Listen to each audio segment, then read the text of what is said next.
Ukraine पर परमाणु हमले का खतरा मंडरा रहा है।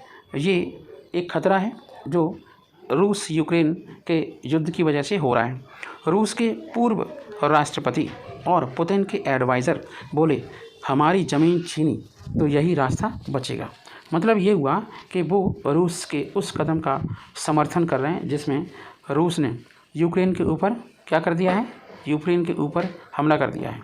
करीब 1.5 साल पहले से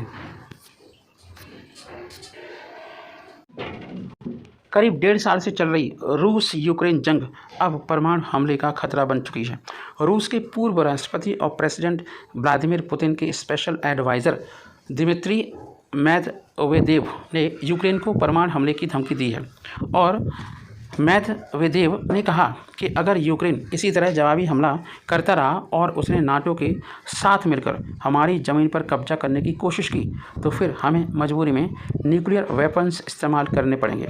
रूस की तरफ से यूक्रेन पर एटमी हमले की धमकी पहली बार नहीं दी गई है। फरवरी और अप्रैल में खुद पुतिन कह चुके हैं कि अगर अमेरिका और नाटो यूक्रेन की मदद करते रहे तो रूस एटमी हथियारों समेत तमाम जो ऑप्शंस होते हैं वो इस्तेमाल करेगा। उन तमाम ऑप्शन में फॉस्फोरस बॉम्ब भी हो सकता है, क्लस्टर बॉम्ब भी हो सकता है। इस धमकी की वजह क्या हो सकता है?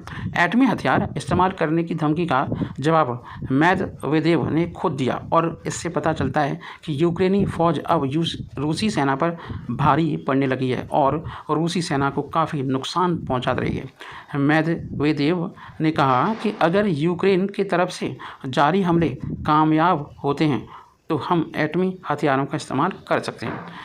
मेदवेदेव ने ये बात सोशल मीडिया पर कही। उन्होंने कहा कि ज़रा सोचिए, अगर हमारे सैनिकों को पीछे हटना पड़ा तो क्या होगा?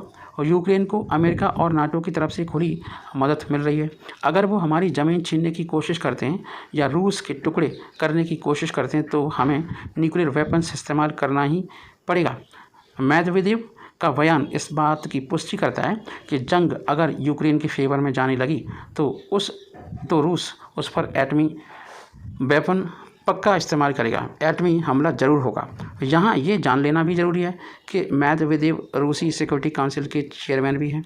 जब कोई रूस का सिक्योरिटी काउंसिल का चेयरमैन है तो आप समझ सकते हैं।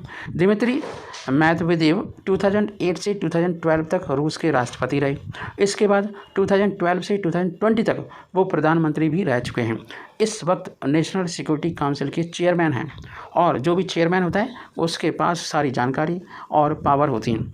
रूस के पूर्व राष्ट्रपति ने कहा कि मेरी बात को सिर्फ एक लिहाज से देखें और समझें कि अगर रूस के खिलाफ हालात बने तो हमारे पास कोई और रास्ता नहीं बचेगा। लिहाजा अगर इससे बचना है तो हमारे दुश्मनों को भी जंग में हमारी कामयाबी की दुआ करनी चाहिए जिससे वो परमाणु हमलों से बच जाएं। दुनिया को इस वक्त मिलकर सिर्फ ये सोचना चाहिए कि एटमी